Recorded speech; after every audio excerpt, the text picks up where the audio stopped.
સ્થાને પોતાના ભક્તોમાં. જ્યારે કૃષ્ણદાસ મેઘને પૂછ્યું મહાપ્રભુજીને કે પ્રભુને શું પ્રિય છે અને શું અપ્રિય છે,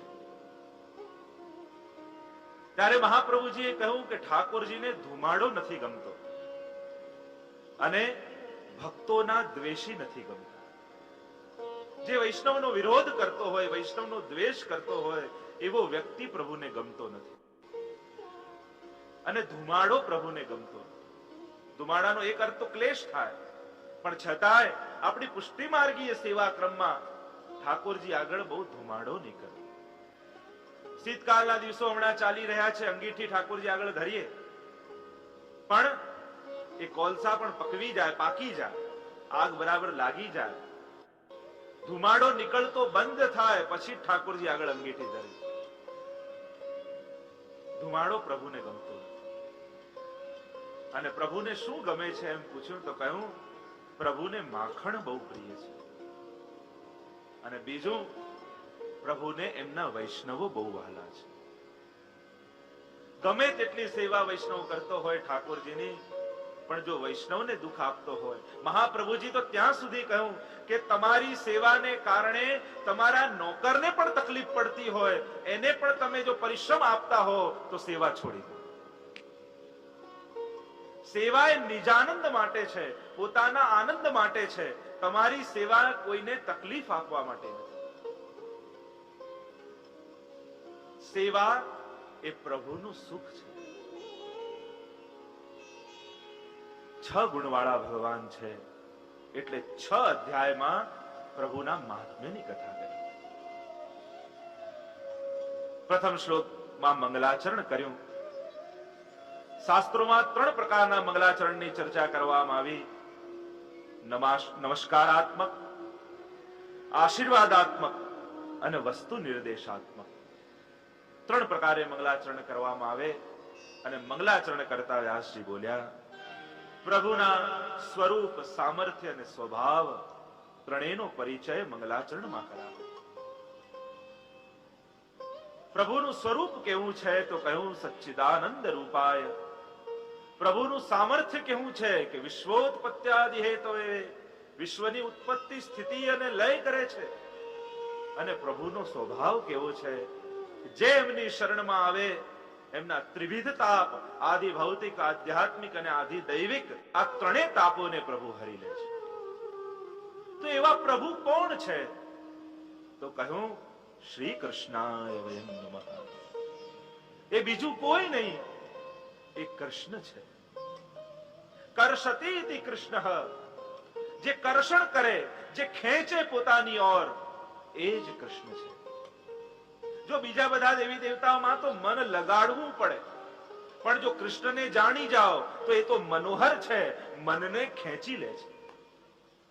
એનું નામ, રૂપ, ગુણ અને લીલા, આ ચારેથી જે આકર્ષણ કરે એ જ કૃષ્ણ છે.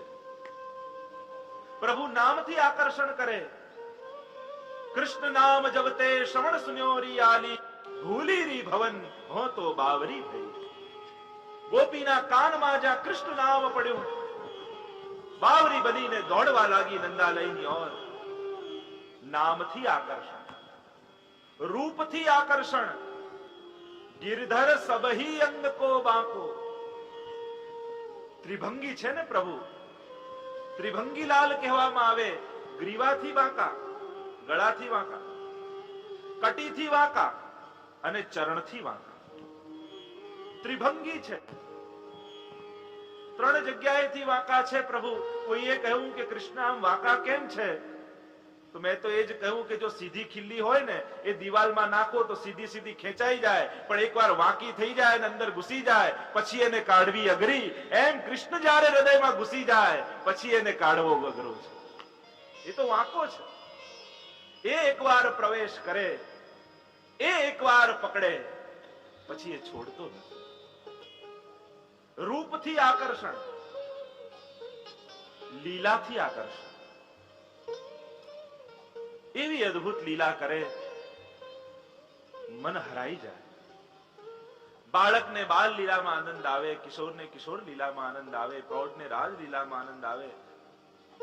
જેવો જીવ એવી લીલા પ્રભુ કરે છે. અને લીલા શ્રવણ કરવામાં એવો જીવનમાં આનંદ આવે કે કૃષ્ણ સાથે પ્રેમ થઈ જાય. એ લીલાથી આકર્ષણ કરે છે. પ્રભુનું ધામ ધામથી પણ આકર્ષણ, પ્રભુનું ગુણ ગુણથી પણ આકર્ષણ. વ્રજભૂમિ કેવી છે, એમનું ધામ કેવું. વ્રજમાં એકવાર જીવ જાય અને એવો મોહાઈ જાય. મોટા મોટા ભક્તોએ પણ એ જ માંગ્યું, હવે વૈકુંઠ નથી આવું, વ્રજવાલું રે વૈકુંઠ નહીં આવું. લોકો વ્રજવાસ માંગવા લાગ્યા. તો એવા કૃષ્ણ, કૃષિર્ભુવાચકો શબ્દ નશ્ચ નિવૃત્તિ વાચક તયોરૈક્યમ પરબ્રહ્મ કૃષ્ણ ઇત્યભિધીયતે.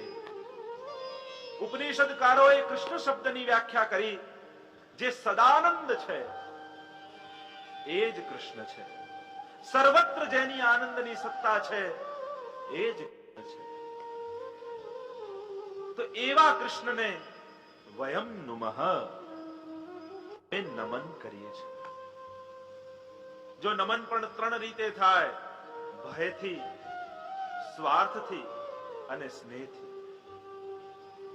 સમાજમાં આપણે સ્વાર્થથી નમતા હોઈએ, જ્યાં પણ જઈને નમીએ, કારણ આ ક્યારેક કામ લાગશે.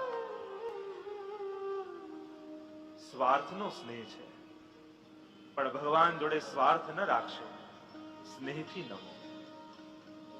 ભગવાન પાસે માંગશો તો તમે માંગ્યું એ આપશે, અને નહીં માંગ્યો તો તમે વિચાર્યું નહીં હોય એવું આપશે. સ્નેહપૂર્વક નમો. વયમ નુમઃ. વંદન કર્યા. આગળ વ્યાસજી સુખદેવજીને વંદન કરે છે કે જે પરીક્ષિતને કથા કહેવાના છે. વ્યાસજીના પુત્ર છે સુખદેવજી, પણ આ ભાગવતની મહાનતા જુઓ. આજે પિતા પુત્રને વંદન કરી રહ્યો છે. કારણ મહાન કોણ છે? જેની અંદર ભગવાનની ભક્તિ છે એ મહાન છે. સુખદેવજી ભગવત સાધનામાં વ્યાસજી કરતા પણ આગળ નીકળી ગયા, અને વ્યાસજી એટલે પોતાના પુત્રને પણ વંદન કરે છે. અને વંદન કરતા એક ચિત્ર ઉપસાવ્યું, અને વ્યાસજી વંદન કરતા બોલ્યા. સુખદેવજીને વંદન કરતા એક ચિત્ર બતાવ્યું. યમ પ્રવ્રજંતમ અનુપેતમ અપેત કૃત્યમ. દોડતા બતાવ્યા સુખદેવજીને. વ્રજ ગતૌ ધાતૌ પ્રવ્રજન. યમ પ્રવ્રજંતમ અનુપેતમ અપેત કૃત્યમ. સુખદેવજી દોડી રહ્યા છે, અને વ્યાસજી એની પાછળ પાછળ દોડે છે. હે પુત્ર કહેતા કહેતા સુખદેવજીને પોતાનો આશ્રમ છોડીને વનમાં ભાગી રહ્યા છે, તો એમને રોકવા માટે વ્યાસજી પાછળ પાછળ ભાગે છે. પુત્રેતિ તન્મય તયા તરવોભિનેદુ. સુખદેવજી ભાગે છે. કેવા સુખદેવજી છે? અનુપેતમ અપેત કૃત્યમ. હજી જનોઈ આદિ સંસ્કાર પણ થયા નથી. આચાર્યોએ તો કહ્યું કે જ્યાં વિકાર હોય ત્યાં સંસ્કારની જરૂર હોય. દાઢી ઉગે તો કરવી પડે, પણ જ્યાં વિકાર જ નથી ત્યાં સંસ્કારની પણ શું જરૂર? સર્વથી મુક્ત છે સુખદેવજી. સર્વભૂત છે, સર્વ ગ્રંથિઓમાંથી મુક્ત છે. બ્રાહ્મણને 4 ગ્રંથિઓ હોય. દરેક બ્રાહ્મણ પાસે 4 ગાંઠ હોય. ચોટીમાં, ધોતીમાં, પોથીમાં, જનોઈમાં. આ 4 ગાંઠ દરેક બ્રાહ્મણ જોડે હોય. પણ આ 4 ગાંઠોથી મુક્ત છે સુખદેવજી. નથી શિખા, નથી ચોટી, નથી ધોતી, દિગંબર અવસ્થામાં છે. નથી પોથી અને નથી જનોઈ. સર્વ ગ્રંથિઓમાંથી મુક્ત. કોઈ સંસ્કારની આવશ્યકતા જ નથી જનોઈ આદિ, કારણ કે તો દેહ ધર્મથી ઉપર ઉઠી ચૂક્યા છે. સર્વભૂત, સર્વત્રમાં આત્મભાવ સિદ્ધ થઈ ચૂક્યો છે. ભાગી રહ્યા છે. પુરાણોમાં સુખદેવજીના જન્મની કથા આવે છે. 2 પ્રકારની કથાઓ સુખદેવજીના જન્મમાં પ્રસિદ્ધ છે. એક તો અરણી પુત્રના રૂપમાં જે દેવી ભાગવતમાં આવે છે, અને બીજી અન્ય પુરાણોમાં કથા છે કે એકવાર નારદજી આવ્યા પાર્વતીજી પાસે અને કહેવા લાગ્યા પાર્વતીજીને કે આપને ખબર છે આ મહાદેવજી મુંડની માળા ધારણ કરે છે કોની છે, કોના મુંડ છે? પાર્વતીજી કહું મને તો ખબર નથી ને પૂછ્યું પણ નથી ક્યારે, તમે બતાવો કોની છે. અને નારદજીએ કહ્યું કે આ તો તમારા મુંડ છે. શું વાત કરો છો? કે હા માતા, મને એ સમજાતું નથી કે તમારો વારે ઘડીએ જન્મ અને મૃત્યુ થાય અને મહાદેવજી અજન્મા અમર. પતિ પત્નીમાં તો સમાનતા હોવી જોઈએ ને, આવો ભેદ કેમ તમારા બંનેની વચ્ચે?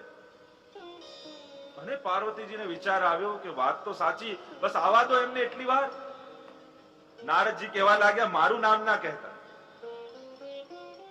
નારાયણ નારાયણ કરતા નારદજી તો બહારી ગયા અને જ્યાં મહાદેવજી આવ્યા કોપ ભવનમાં બેઠા છે પાર્વતીજી, અને મહાદેવજીને થયું કે આ થયું શું? પૂછ્યું આજે કેમ રિસાયા છો? કહ્યું કે આ તમે આટલો બધો ભેદ રાખો છો મારી જોડે, થયું શું? મને એ કહો કે વારે ઘડીએ મારા જન્મ અને મૃત્યુ થાય અને તમે અજન્મા કેમ? આવો પતિ પત્નીની વચ્ચે ભેદ કેમ?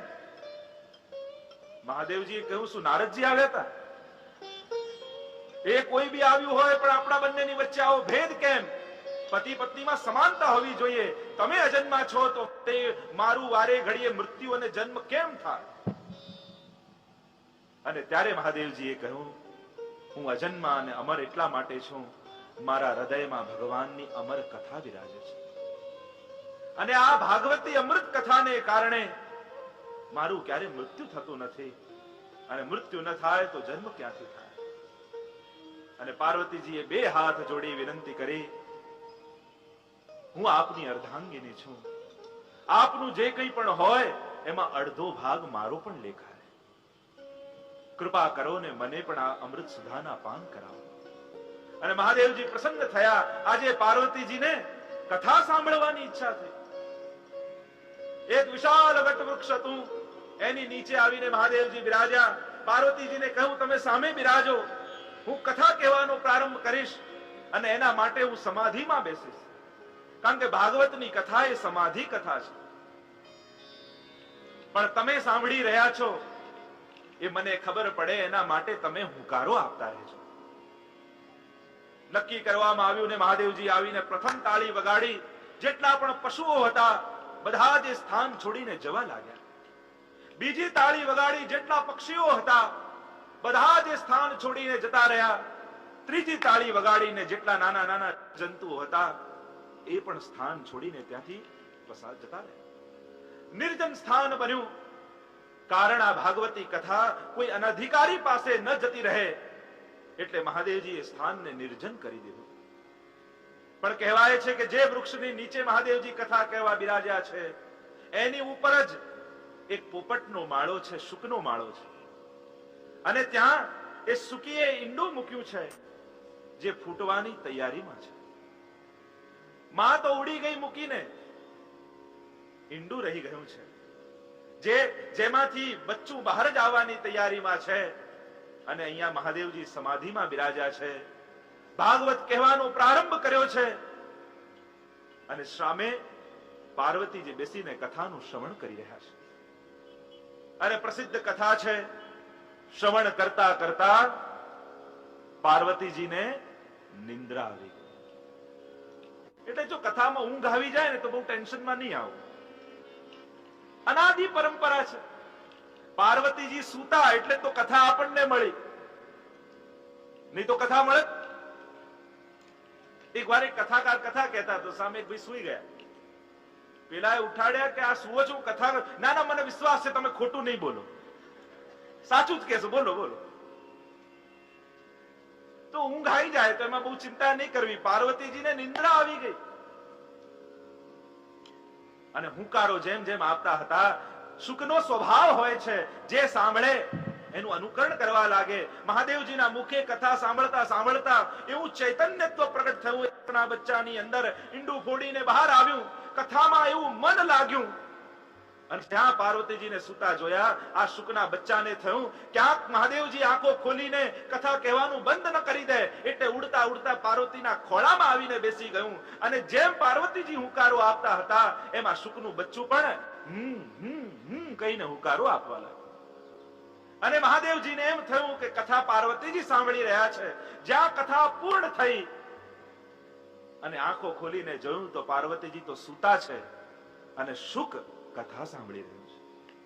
મહાદેવજીને આ થયું કે કોઈ અધિકારી પાસે કથા ન જતી રહે. ત્રિશુલ કાઢ્યું, મારવા માટે દોડ્યા શુકને. શુક આગળ આગળ ઉડતું ઉડતું જાય, મહાદેવજી પાછળ પાછળ ભાગે. ઉભો રે કરતા કરતા મહાદેવજી પાછળ પાછળ ભાગે છે. અને શુકનું બચ્ચું ઉડતું ઉડતું આવ્યું વ્યાસજીના આશ્રમમાં. અને કથા એ રીતે કહેવામાં આવે છે કે વ્યાસજીના પત્નીએ બગાસું ખાધું અને શુક અંદર પ્રવેશ કરી. અને મહાદેવજીને થયું કે ગયું તો ઠેકાણે છે. મહાદેવજી ત્યાંથી પધારી ગયા. કહેવાય છે કે 16 વર્ષ સુધી એ શુક વ્યાસની પત્નીના પેટમાં રહ્યું, ગર્ભમાં રહ્યું. બહાર નીકળતું નથી. એમની પત્નીનું તેજ એટલું બધું વધી ગયું, એમના રૂવાડામાંથી ભગવત નામનો ધ્વનિ નીકળવા લાગ્યો. વ્યાસજી સ્વયં નેત્ર મેળવી શકતા નથી એવું તેજ પ્રાપ્ત થયું. વ્યાસજીને થયું કે આમની અંદર કોઈ મહાત્મા પધાર્યા છે.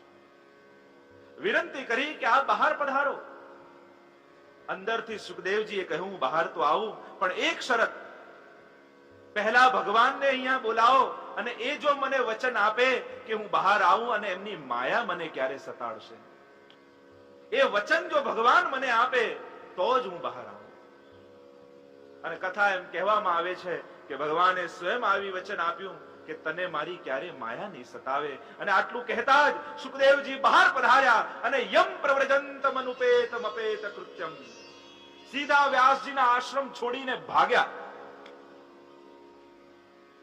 અને વ્યાસજી પાછળ પાછળ ભાગે કે આવો પુત્ર જે મારી પરંપરાને નિભાવશે એને કેમ જવા દેવા. સુખદેવજી કેમ ભાગ્યા? તો આચાર્યોએ કહ્યું કે સુખદેવજીને ભય છે એટલા માટે. અરે સુખદેવજીને ભય? કે હા, સુખદેવજીને ભય છે કે જો સારો સંગ મળશે તો એમાં મોહ થશે અને કોઈ ખરાબ સંગ મળશે તો દ્વેષ થશે. એટલે મારે કોઈ સંગ જ નથી કરવો, નિસંગ રહેવું છે. કારણ કે મોહ એ સોનાની બેડી થઈ જશે અને દ્વેષ એ લોઢાની બેડી થઈ જશે. એટલે બંને તરફ મને બંધન થશે. મારે ક્યાંય બંધાવું નથી, મારે તો કેવલ ભગવદ ભજન કરવું છે. અને આમ સંગના ડરથી ભાગ્યા. અને વ્યાસજી એમને રોકવા માટે ગયા. કેમ? મહાપ્રભુજીએ કહ્યું એટલા માટે કે વ્યાસજી સમજાવવા માંગે છે કે ભક્તે તો કોઈ પણ પ્રકારનો ભય ન રાખવો છે. કારણ કે એનો તો બધો સંબંધ એ ભગવત સંબંધ છે. ભગવત સંબંધી બધાને સંબંધી માને છે, એટલે એને કોઈ પણ પ્રકારનો ભય નહીં રાખવો. સંગના ડરથી ભાગી રહ્યા છે. પાછળ પાછળ વ્યાસજી દોડે છે રોકવા માટે. અને પ્રસિદ્ધ કથા છે, અપ્સરાઓ સ્નાન કરતી હતી. સુખદેવજીને જતા જોયા, દિગંબર અવસ્થામાં છે. દિશાઓ જ જેનું અંબર હોય એ દિગંબર. અપ્સરાઓને કોઈ ફરક ન પડ્યો, કારણ સર્વભૂત છે. અને જ્યાં વ્યાસજી પાછળ પાછળ આવ્યા તો બધા જ અપ્સરાઓએ કુંડમાંથી બહાર આવીને વસ્ત્રો ધારણ કરી લીધા. અને વ્યાસજી નારાજ થયા, અરે મારો યુવાન પુત્ર અહીંથી નીકળ્યો અને તમને કોઈ ફરક ન પડ્યો, અને મારા જેવો ગરડો વ્યક્તિ અહીંથી જાય છે ને તમને સંકોચ થાય છે, આવું કેમ? અપ્સરાઓએ કહ્યું, ક્ષમા કરજો મહાત્મન, આપ ભલે વૃદ્ધ હો પણ હજી આપની અંદર એટલી ભેદ બુદ્ધિ તો છે કે આ સ્ત્રી છે અને આ પુરુષ છે, પણ આપના પુત્ર તો બધામાં ભગવાન જ જુએ છે. એના હૃદયમાંથી સ્ત્રી પુરુષનો ભેદ પણ મટી ગયો છે. એ તો સર્વભૂત હૃદયમ, એ તો જીવ માત્રમાં કેવલ ઈશ્વરના દર્શન કરે છે. સર્વભૂત હૃદય છે.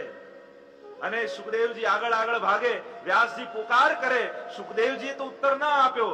તરવોભિનેદુ નદ અવ્યક્તે શબ્દે, વૃક્ષોએ હલી હલીને ઉત્તર આપ્યો અવ્યક્ત શબ્દમાં. જાણે વૃક્ષો કહેતા હોય કે વ્યાસજી અમારી સામે જુઓ, અમે બીજ રૂપે વાવવામાં આવીએ ને પછી તાળ તડકો વરસાદ બધું સહન કરીએ. આટલી બધી તકલીફો સહન કર્યા પછી પણ જ્યારે અમારી ઉપર ફળ લાગે ત્યારે ફળ અમે નથી ખાતા, એ સમાજને સમર્પિત કરી દઈએ છે. એમ હે વ્યાસજી, તમારા તપનું ફળ આ સુખદેવજી છે. હવે એમાં મોહ ન રાખો અને એને સમાજને સમર્પિત કરી દો. અને આમ વૃક્ષોએ ઉત્તર આપતા, કારણ કે મહાપ્રભુજીએ કહ્યું વનસ્પતયા વૈ વૈષ્ણવાહ, આ વનસ્પતિઓ પણ વૈષ્ણવ છે. વૈષ્ણવતાનો ઉપદેશ વૃક્ષો આપે છે. મન રે તું વૃક્ષન કો મત લે, સુરદાસજી પણ ગાયું. જો વૈષ્ણવતા શીખવી હોય તો વૃક્ષો પાસે શીખો. તાળ તડકો ને બધું જ સહન કરે, ફળ લાગે પોતે ન ખાય બીજાને આપે. કોઈ પથ્થર મારે તો સામે પથ્થર નથી મારતું, એને તો ફળ આપે છે. વૈષ્ણવ પણ આવા વૃક્ષો જેવો હોય. ભાવનગરના નરેશ હતા, એમના જીવનની કથા આવે છે કે એકવાર એમની સવારી નીકળતી હતી નગરમાં, અને પિતા અને પુત્ર હતા. તો ઝાડ પર આંબા ઉગ્યા હતા, તો કેરી તોડવા માટે પેલા છોકરાએ પથ્થર ઝાડ પર માર્યો અને ચૂક્યું નિશાન અને લાગ્યો હાથી પર બેસેલા રાજાને. અને જ્યાં પથ્થર રાજાને લાગ્યો અને હાહાકાર મચી ગયો. દિવાન તો કહેવા લાગ્યો, જેણે પથ્થર માર્યો છે ને મૃત્યુદંડ મળવો જોઈએ, હમણાં ને હમણાં પકડીને લાવો. સિપાહીઓને મોકલ્યા અને આ પિતા અને પુત્રને પકડીને સિપાહીઓ લાવ્યા રાજાના દરબારમાં. મહારાજને કહ્યું, મહારાજ આ છે આપના શત્રુઓ, અપરાધીઓ, જેણે આપને પથ્થર માર્યો છે, આમને મૃત્યુદંડ મળવો જોઈએ. અને બંને કરગરે પિતા અને પુત્ર, ક્ષમા કરો મહાત્મન, ક્ષમા કરો મહારાજ, આ મારા દીકરાથી નિશાન ચૂક્યું ને આપને વાગી ગયો. આ તો ઝાડને મારવા જતો હતો. દિવાન તો કહેવા લાગ્યો, ના, આને મૃત્યુદંડ જ મળવો જોઈએ. ત્યારે આ ભાવનગર નરેશ બહુ ભક્ત હતા. ત્યારે એમણે દિવાનને કહ્યું કે દિવાન, એટલું કહો કે આ પથ્થર મને વાગ્યો, એની જગ્યાએ ઝાડને વાગ્યો હોત તો એ શું આપત? દિવાને કહ્યું, જો ઝાડ પર વાગ્યું હોત તે ફળ આપત. તો રાજાએ કહ્યું, એક નિર્જીવ ઝાડ એ પથ્થર મારનારને જો ફળ આપતું હોય તો મારે તો આમને શું ના આપવું જોઈએ? કહ્યું કે અત્યારે ખજાનો ખોલી નાખો અને આમને જેટલા રત્નો જોઈતા હોય લઈ જવાનું. વૈષ્ણવતા શીખવી હોય તો વૃક્ષ પાસે શીખો. વૃક્ષોએ ઉત્તર આપ્યો. એવા સર્વભૂત હૃદય સુખદેવજીને અમે વંદન કરીએ છીએ. અને વંદન કર્યા પછી ભાગવતના મહાત્મ્યની કથાને આગળ વધારતા નૈમિષારણ્યમાં આપણને સૌને લઈ જાય છે. આ નૈમિષારણ્યમાં સૌનકાદિ ઋષિઓ યજ્ઞ કરવા બેઠા છે. 1000 વર્ષ સુધી ચાલે એવો યજ્ઞ કરવાના છે. પણ યજ્ઞ કરતા મધ્યમાં થોડો સમય બચી જાય છે. અને ત્યારે બધા શિષ્યોએ આવીને સૌનકજીને કહ્યું કે મધ્યાહનમાં આટલો બધો સમય બચે છે તો કોઈ લૌકિક ચર્ચા થાય એના કરતા કોઈ ભગવત સત્સંગ થાય, એવું કંઈક આપ ઉપાય કરો. તો મધ્યાહન સમયે પણ ભગવત ચર્ચા થાય એના માટે ભાગવતજીની કથા શ્રવણ કરવા માટે સૌનકજીએ સૂતજીને આમંત્રણ આપ્યું છે. અને એનો ઉલ્લેખ કરતા વ્યાસજીએ કહ્યું, સૂતજીને બોલાવ્યા છે. સૌનકજી ઉપર આસન પર બિરાજમાન કર્યા. સૌનકજીનો એક જ શબ્દમાં પરિચય આપ્યો. આ સૌનકજી કેવા છે? કથામૃત રસાસ્વાદ કુશલઃ. એક જ શબ્દમાં પરિચય આપી દીધો સુખદેવ. સૌનક ના આવડે ને તો હાથ કપાઈ જાય. એટલે ગુરુએ કહ્યું શિષ્યોને કે જાઓ અને કુશ તોડીને લાવો. બધા ચારે શિષ્યો કુશ તોડીને લાવ્યા. અને હવે ગુરુએ કહ્યું કે હવે બધા પોતપોતાના હાથ બતાવો. પહેલાના હાથમાં જોયું તો ચીરા પડ્યા હતા. બીજા ત્રીજાના હાથમાં, જ્યાં ચોથાએ હાથ બતાવ્યા એના હાથમાં વાગ્યું નહોતું. અને ગુરુએ કહ્યું, તું કુશલ છું. જેને પોતાનું કાર્ય સિદ્ધ કરતા આવડે એ કુશલ. સોહી કુશલ દાસ પરમાનંદ, જો હરિ સન્મુખ ધાઈ. અષ્ટ છાપે તો એ જ કહ્યું, કુશલ કોણ છે આ જમાનામાં? આપણે બહુ ધંધામાં હોશિયાર હોય ને એને કઈ બહુ આ તો હોશિયાર, બહુ પ્રેક્ટિકલ છે. અને જે બિચારો વધારે કઈ ન સમજતો હોય તો કઈ આ બહુ ભોળો છે. કુશલ કોણ? જેને પોતાનું કાર્ય સિદ્ધ કરતા આવડતું. તો સૌનકજી કેવા છે? કથામૃત સાંભળવામાં કુશલ છે, તત્પર છે. અને એમણે બહુ સુંદર પ્રશ્નો સુતજી આગળ કર્યા.